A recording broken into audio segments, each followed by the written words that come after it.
টুনটুনি ও আদরিনী, সন্ধ্যাবেলা ঘুমাইতেছো কেন? ক্লান্ত হয়ে পড়েছিলাম তো, তাই একটু ঘুমিয়ে গেছিলাম। বাবা কোথায় পিসি? দাদা তো শাহবাগ থেকে এখনো ফিরে নাই।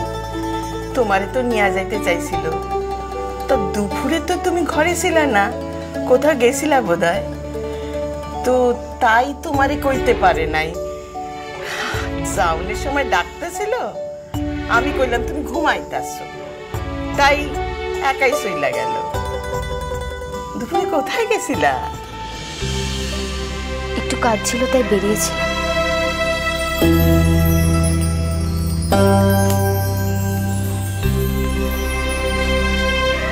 আমাকে এক কাপ চা করে দাও তো পিসি, আমি চোখে মুখে একটু জল দিয়ে আসি।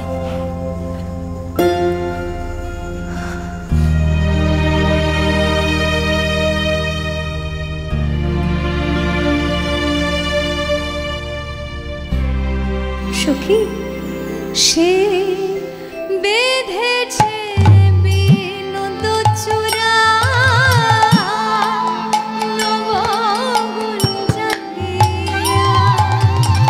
আজ সে বিনোদ চূড়া বেঁধেছে, অর্থাৎ এক অপরূপ সুন্দর অবিকল অবিকল আমার সেই কল্পনার মাতৃরূপ, এই মাতৃরূপ, এই মাতৃরূপ আমি দেখতে কোথায় না কোথায় খুঁজে চলেছি। মন্দির, মসজিদ, আশ্রম কোথাও বাদ রাখিনি। এত এত কাছে আছেন তিনি।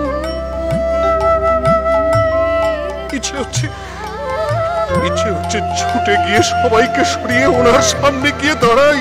জানি গোবিন্দের ত্রিভঙ্গ মূর্তি, আর তাই তো ত্রিভঙ্গে তার মূর্তি, তার চূড়া বামে হেলানো। ভালো করে দেখি, গিয়ে জিজ্ঞেস করি, মাগো এত কাছে যখন তুমি, তখন আমাকে কেন দূরে সরিয়ে রেখেছো?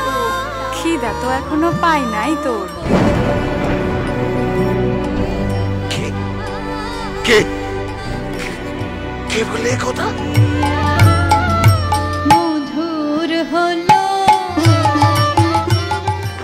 উনি উনি তো নাম গান গাইছেন একসঙ্গে। একজন মানুষ এক মুখে দুটো কথা বলবেন কি করে?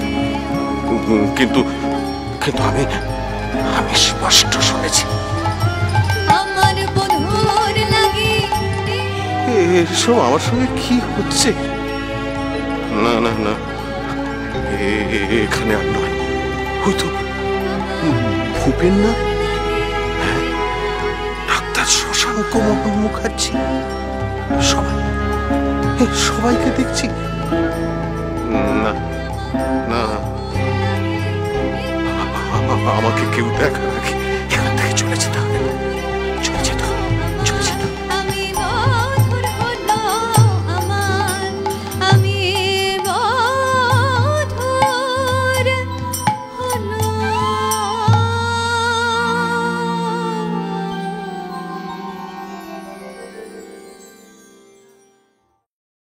শ্রী শ্রী আনন্দময়ী সোম থেকে শনি সন্ধ্যে 6:30 আকাশ 8-এ।